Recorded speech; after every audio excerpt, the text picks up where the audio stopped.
Well, it appears that President Donald Trump had a much better understanding of the threat at hand, even though he very publicly dismissed the threat to the American public and admits to downplaying his concerns about the deadly virus.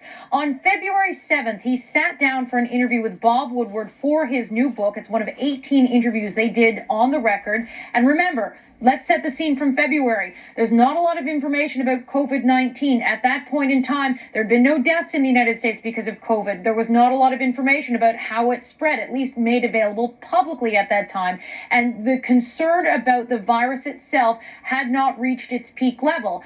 At this time, February 7th, here's what the president said to Bob Woodward.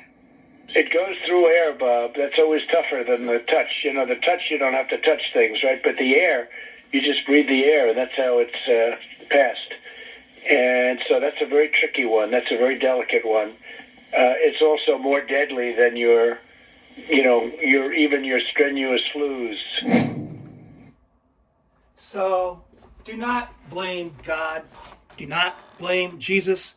Do not blame our higher power. This is very sad. It's so sad that hundreds of thousands of people lost their lives because they didn't come out and say, wear masks, wash your hands, socially distance. But now you have a whole bunch of people who didn't do that, who now all want to take the vaccine. Very interesting.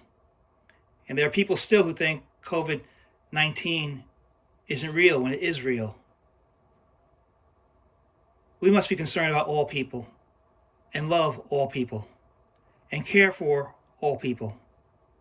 Let's pray for the families and let's move forward to make sure that everyone has free health care, not just in America, but throughout the entire world.